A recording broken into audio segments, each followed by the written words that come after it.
¿Alguna vez te has imaginado lo que se necesita para liberar no solo a un país, sino a todo un continente? En este video vas a descubrir la historia de Simón Bolívar, el hombre que enfrentó imperios, traiciones y batallas épicas para cambiar el destino de América Latina. Pero detrás del héroe hay un ser humano complejo, con ambiciones, errores y decisiones que hasta hoy siguen generando intensos debates. Vamos más allá de los libros escolares. Aquí vas a entender qué llevó a Bolívar a convertirse en una leyenda viva, cómo sus ideas moldearon generaciones y qué puede enseñarnos su camino sobre valentía, liderazgo y el precio de la libertad. Este video te llevará por los momentos más decisivos de la vida de Bolívar, conectando el pasado con el presente de una manera sorprendente. ¿Alguna vez te has sentido atrapado en un sistema injusto? ¿Has pensado en lo que sería luchar por un ideal más grande que tú mismo? La historia de Bolívar puede inspirarte a ver tu propia vida desde una nueva perspectiva. Así que quédate hasta el final, porque entender el pasado es la clave para cambiar el futuro. Simón Bolívar nació el 24 de julio de 1783 en Caracas, en el corazón de la Capitanía General de Venezuela, en una época en la que el dominio español sobre América aún parecía incuestionable. Su llegada al mundo ocurrió en medio del lujo y del poder de una de las familias más influyentes de la aristocracia criolla. Los Bolívar eran dueños de minas, haciendas y cientos de personas esclavizadas, y su apellido resonaba con prestigio desde el siglo XVI. El nacimiento de Simón representaba la continuidad de una élite poderosa, pero el destino le tenía preparada una trayectoria muy distinta a la esperada. Antes de cumplir los 10 años, ya enfrentaría pérdidas que cambiarían su camino para siempre. Huérfano de padre a los 2 años y de madre a los 9, Simón encontró en Hipólita, su nodriza negra, la figura materna que lo acompañaría con cariño y firmeza. En pleno régimen esclavista, esa relación afectiva era poco común y desafiaba la lógica social de la época. Hipólita no solo lo crió, sino que lo marcó emocionalmente de forma profunda y duradera. El pequeño Bolívar creció entre salones lujosos y barracones de esclavos, aprendiendo, aunque fuera sin darse cuenta, sobre la brutal desigualdad que sostenía su mundo. Desde muy joven, Bolívar mostraba inquietud y un espíritu cuestionador. En lugar de acomodarse en los privilegios heredados, prefería explorar los alrededores, montar a caballo y observar los contrastes sociales de la colonia. Era un niño más interesado en la acción que en la etiqueta, más atento a la realidad de las calles que a las formalidades de la corte. En el contexto político, la América española vivía bajo el impacto de las reformas borbónicas, que buscaban retomar el control absoluto de las colonias y sofocar cualquier intento de autonomía. Tras la muerte de sus padres, Simón Bolívar pasó por varios tutores, pero fue con Simón Rodríguez que su pensamiento realmente floreció. Rodríguez, un pedagogo autodidacta influenciado por los ideales ilustrados, veía la educación como una herramienta de liberación. En Bolívar no veía solo a un alumno, sino a un espíritu que debía ser despertado. En lugar de imponer reglas, lo animaba a pensar por sí mismo, a cuestionar las estructuras y a buscar sentido en las ideas de libertad, igualdad y razón. Con apenas 15 años, Bolívar fue enviado a España, donde vivió en un ambiente político decadente y cortesano, muy distinto al idealismo que le había inculcado Rodríguez. En Madrid entró en contacto con la aristocracia española y con la política corrupta de Manuel Godoy, primer ministro de Carlos IV. Allí pudo ver de cerca el abismo entre los ideales europeos y la práctica de un sistema opresivo. En medio de fiestas, intrigas y privilegios, su rechazo al absolutismo crecía en silencio.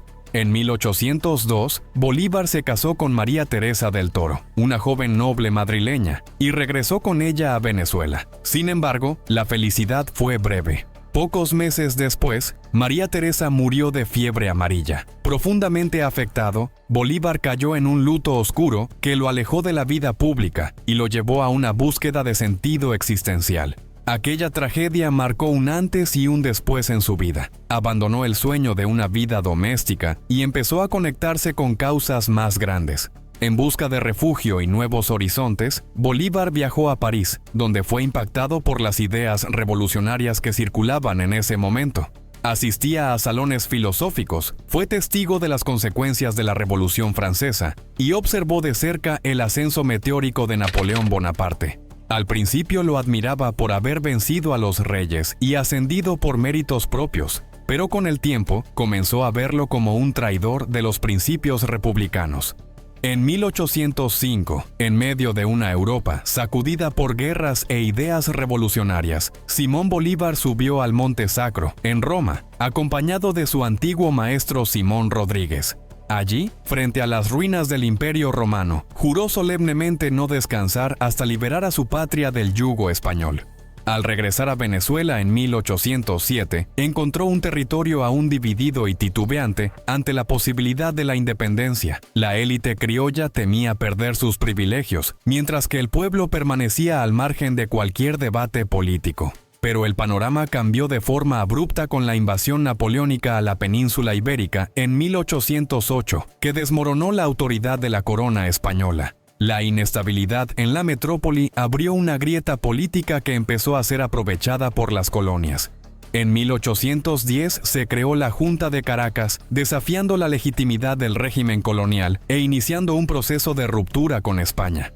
Bolívar tuvo un papel activo entre bastidores y fue enviado a Inglaterra en una misión diplomática. Allí entró en contacto con Francisco de Miranda, veterano de las guerras revolucionarias y uno de los primeros en soñar con la independencia americana. La convivencia entre ambos fue breve pero intensa. Bolívar lo admiraba, aunque también lo veía como un idealista frustrado. Convencido de que los discursos y las negociaciones no serían suficientes, Bolívar se sumergió en la organización política y militar de la causa revolucionaria. Comenzó a forjar alianzas, estudiar estrategias y pensar en cómo articular distintos grupos sociales dentro de un mismo proyecto emancipador.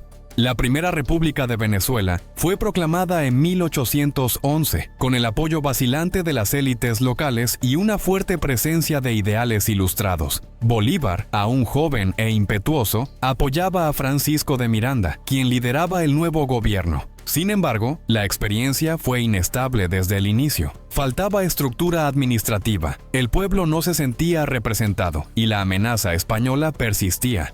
Un terremoto en 1812 devastó Caracas y fue interpretado por muchos como un castigo divino contra la rebelión.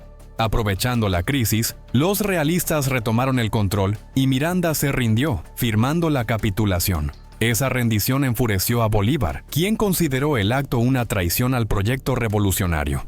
En un gesto polémico, entregó a Miranda a las autoridades españolas, creyendo que la disciplina era esencial para mantener viva la causa. La decisión generó críticas y lo atormentó durante toda su vida, proyectando una sombra moral sobre su idealismo. En el exilio en la Nueva Granada, Bolívar comenzó a reflexionar con mayor profundidad sobre las causas de la derrota. En 1812, redactó el Manifiesto de Cartagena, donde defendía la necesidad de unidad nacional, centralización política y un mando militar fuerte. Para Bolívar, la independencia no se lograría con asambleas frágiles, ni concesiones al viejo orden. Era necesario romper por completo con el colonialismo y actuar con firmeza. En 1813 inició la Campaña Admirable, una serie de victorias militares que liberaron Mérida, Trujillo y otras ciudades del occidente venezolano. En Trujillo, proclamó el temido decreto de guerra a muerte, prometiendo misericordia solo a los americanos patriotas, mientras declaraba persecución abierta contra los españoles, incluso contra los neutrales. La radicalización causó impacto, pero también movilizó a los indecisos y creó un nuevo clima de guerra total. El éxito fue meteórico. Bolívar entró en Caracas como un héroe y recibió el título de Libertador de manos del pueblo y de la Junta local. Sin embargo, ese momento de gloria fue breve. La Segunda República pronto se desmoronó ante el avance brutal de las tropas realistas comandadas por José Tomás Boves. Boves lideraba ejércitos compuestos por negros, mestizos y campesinos, movidos por el odio hacia los criollos ricos, como Bolívar. Derrotado militarmente y aislado políticamente, Bolívar se vio obligado a buscar refugio fuera de la América española, primero en Cartagena y luego en Haití. Encontró en el presidente Alexandre Pétion no solo un protector, sino un aliado estratégico. Pétion, líder negro de una república nacida de la rebelión de personas esclavizadas, veía en Bolívar una oportunidad para debilitar a la monarquía europea en las Américas. A cambio de apoyo logístico, armas y hombres, Bolívar prometió algo inédito: la abolición de la esclavitud en las regiones liberadas. De regreso a Venezuela en 1816, Bolívar encontró un país en ruinas y una población exhausta, pero también nuevos aliados dispuestos a luchar. La Tercera República, a diferencia de las anteriores, comenzó a articularse con sectores históricamente excluidos: mestizos, llaneros, indígenas y personas esclavizadas. Al abrazar la causa de la libertad de los cautivos, no solo cumplía su promesa a Haití, sino que también ampliaba su legitimidad entre los oprimidos. Este giro populista e inclusivo no fue bien recibido por todos dentro de la élite criolla, que observaba con desconfianza el creciente poder del pueblo dentro del ejército. Internamente, la tensión iba en aumento. Muchos de sus propios comandantes tenían ambiciones personales y visiones del mundo en conflicto. Santiago Mariño, por ejemplo, comenzó a conspirar contra Bolívar, obligando al Libertador a actuar con mano firme. La situación se volvió aún más crítica cuando el general Manuel Piar, defensor de la causa mestiza, fue acusado de insubordinación y ejecutado por orden directa de Bolívar. Este acto brutal evidenció el creciente dilema de su liderazgo. Para mantener la unidad, estaba dispuesto a sacrificar incluso a sus aliados. A pesar de estas tensiones, Bolívar logró sellar alianzas decisivas con figuras como José Antonio Páez, antiguo subordinado de Boves, pero ahora convertido en aliado de la causa republicana. Páez lideraba a los temidos llaneros, jinetes de las llanuras venezolanas, esenciales para el control territorial y la movilización popular. Después de años de derrotas, traiciones y exilios, Bolívar comprendió que la clave para ganar la guerra estaba más allá de Venezuela. Su plan ahora era audaz: liberar la Nueva Granada, una región estratégica que garantizaría recursos, apoyo político y una base militar sólida. A partir de allí, podría reorganizar la guerra con mayor eficacia y lanzar un nuevo modelo de república. La idea no era solamente militar, sino también geopolítica: abrir el camino hacia la unificación de las colonias del norte de América del Sur.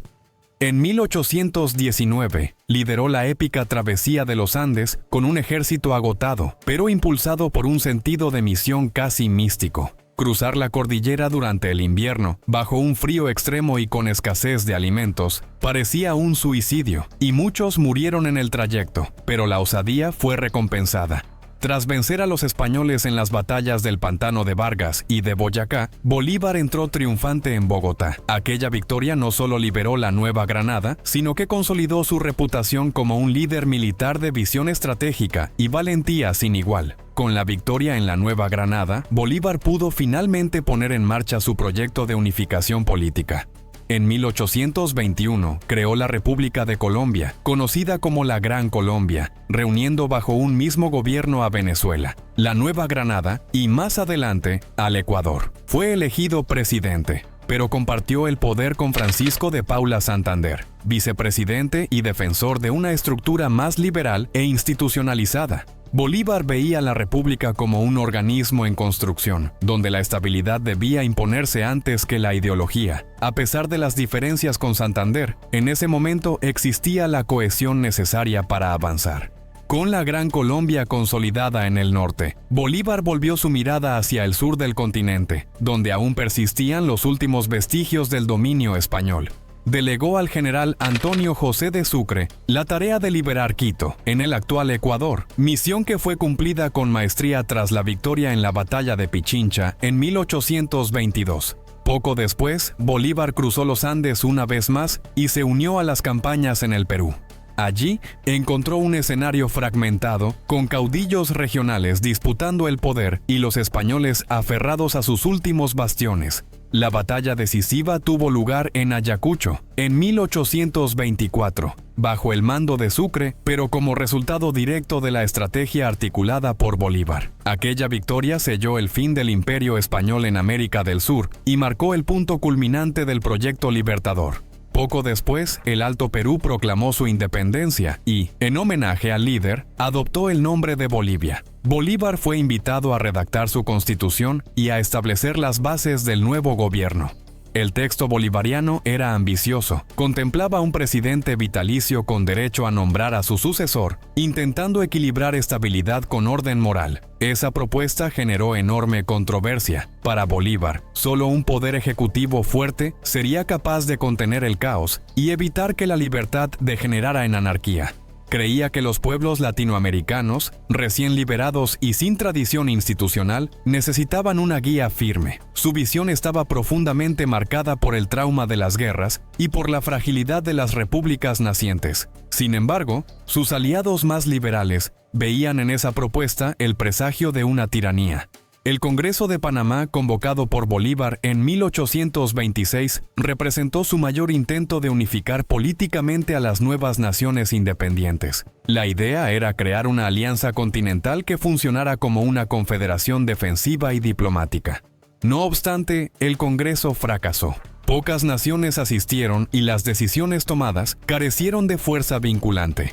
A medida que el proyecto bolivariano avanzaba en el mapa, Bolívar comenzaba a perder aliados dentro de su propia república. Las ideas de centralización y presidencia vitalicia, defendidas por él como garantías de estabilidad, empezaron a ser vistas por muchos como señales de autoritarismo. Liberales como Francisco de Paula Santander, su antiguo vicepresidente, pasaron de ser socios a convertirse en opositores. La desconfianza crecía no solo entre los políticos, sino también entre los líderes regionales y parte del pueblo. En 1828, esa tensión estalló en forma de conspiración. Un grupo de opositores intentó asesinarlo en Bogotá, en un ataque que quedó conocido como la Conspiración de Septiembre. Bolívar escapó por poco, gracias al valor de su compañera Manuela Sáenz, quien lo alertó a tiempo. El episodio marcó un punto de inflexión. Convencido de que la República estaba al borde del colapso, Bolívar asumió poderes dictatoriales, abolió la vicepresidencia, exilió a Santander y pasó a gobernar por decreto, justificando sus acciones como medidas excepcionales frente al caos institucional. Estas decisiones dividieron aún más a la Gran Colombia. En Venezuela, José Antonio Páez, hasta entonces aliado de Bolívar, declaró la autonomía de la provincia, rompiendo con el gobierno central. En el Perú, sectores militares y civiles rechazaban su autoridad, viéndolo como una figura imperialista disfrazada de libertador. Bolívar ahora luchaba en múltiples frentes. Intentaba mantener la unidad nacional, contener rebeliones y sobrevivir en un ambiente cada vez más hostil. Las batallas externas habían terminado, pero las internas, ideológicas, políticas y personales se volvieron aún más destructivas. A pesar de las victorias militares y del prestigio internacional, Bolívar se encontraba cada vez más rodeado de incertidumbre. Gobernaba una república dividida, sin confianza mutua entre sus líderes y sin un proyecto claro de sucesión. La Gran Colombia, el proyecto geopolítico más ambicioso de Bolívar, comenzó a desintegrarse de forma irreversible a partir de 1829. Estallaron rebeliones en Quito, en el actual Ecuador, mientras en el Perú crecía la resistencia al dominio central bolivariano. En Venezuela, José Antonio Páez formalizó la separación y asumió el control local, poniendo fin, de una vez por todas, a la autoridad de Bolívar sobre su tierra natal. Las promesas de una unión continental se desmoronaban ante los intereses regionales y los resentimientos acumulados. En 1830, sin fuerzas políticas ni suficiente apoyo popular, Bolívar renunció a la presidencia de la Gran Colombia. En uno de sus últimos discursos, aconsejó que el país se dividiera en 3 naciones soberanas: Venezuela, Colombia y Ecuador. Estaba enfermo, empobrecido y desilusionado, viviendo prácticamente como un fugitivo de su propia creación. Planeaba exiliarse en Europa, lejos de disputas que ya no podía controlar. Pero la dura realidad de los trópicos lo impidió. Su estado de salud se deterioraba rápidamente y ya no había recursos para continuar huyendo. Durante la travesía hacia la costa, con el objetivo de embarcarse, recibió una noticia que lo devastó: el asesinato de Antonio José de Sucre, su sucesor ideal y último gran aliado. La pérdida del gran mariscal simbolizó el fin definitivo de cualquier posibilidad de reunificación del continente bajo su liderazgo. Aislado y con los pulmones consumidos por la tuberculosis, Bolívar pasó sus últimos días en Santa Marta, en la costa norte de la actual Colombia. Sus reflexiones finales estaban marcadas por el desencanto y la amargura. Decía que América no era gobernable y que quien servía a la revolución araba en el mar. Simón Bolívar murió el 17 de diciembre de 1830, a los 47 años, sin patria, sin fortuna y, al parecer, sin seguidores fieles. Su cuerpo fue enterrado lejos de Caracas y su imagen, en ese momento, estaba empañada por acusaciones de autoritarismo y fracaso político. La muerte de Simón Bolívar no selló su olvido. Al contrario, inició un proceso de reconstrucción simbólica que perdura hasta el día de hoy. En los años siguientes, su imagen fue objeto de una rehabilitación política que lo transformó de tirano derrotado en héroe fundador. En 1842, sus restos mortales fueron llevados de regreso a Caracas, con honores de Estado, en un gesto que buscaba restaurar la unidad nacional a través de la memoria. A lo largo de los siglos XIX y XX, su figura fue apropiada por distintos regímenes, partidos e ideologías en busca de legitimidad. Los liberales lo celebraban como defensor de la República, mientras que los conservadores exaltaban su fe en el orden y la autoridad. En países como Venezuela, Bolivia, Colombia y Perú, se erigieron estatuas, se proclamaron feriados y se bautizaron instituciones con su nombre.